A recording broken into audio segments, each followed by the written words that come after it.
রাস্তা পাথরকে ফেললো বে, হ্যাঁ সরকারের রাস্তা বলে যা ইচ্ছা তাই নাকি? হ্যাঁ, তোর বাড়ির কারেন্ট কাটা থেকে কেউ আমাকে রুখ করতে পারবে না।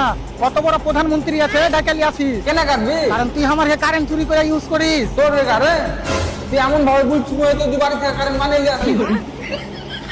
তো তুমি হুক লাগিয়ে কারেন্ট ব্যবহার করছো কেন? মিটার লাগিয়ে ব্যবহার করো। মিটারে ভালো করে কারেন্ট আসে না তো হুক লাগিয়ে কারেন্ট ভালোভাবে আসছে তুমি কি করে বুঝতে পারলে? আমার প্রত্যেকদিন কথা হয় কারেন্টের সাথে, আর কিছু সবাই চালাইছে তখন কোনো সমস্যা হয় না, আমি একটু চালানো তাতে সমস্যা। সবাই যদি কুয়ার ভিতরে লাফায় তুইও লাফাবি নাকি? লে খেপা চোদা, আমার এই গ্রামে তো কোনো কুয়াই নাই। ধরেলে পাশের গ্রামে যে কুয়াতে পড়লো তো তুইও যা করবি নাকি? পাশের গ্রামের কুয়া তো একদম ছোট, দুনিয়া লাফাইলে ভর্তি হয়ে যাবে, আমি কি বাল করে লাফাবো? দেখ খাপা চোদা, এটা একটা কথার কথা। আর চারজন যদি খারাপ কাজ করে তো তুইও করবি নাকি? কি করে বলবো মারা, ওই চারজনের সাথে আমার কথা হয়নি।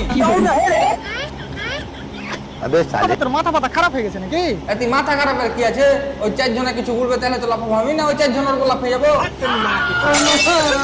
শালা গরমে এমনি পিছনে চামড়া উঠে লিখিয়ে এসে বাড়া। আর এই বেশি বেশি করে মনে হচ্ছে লিখা হয়েছে। কারেন্টের কাজ ছেড়ে দিয়ে আমি শালা এসির কাজ ধরি যাই, অন্তত একটু হাওয়াটা খেতে পাবো। तू भी जानी सटना तो जा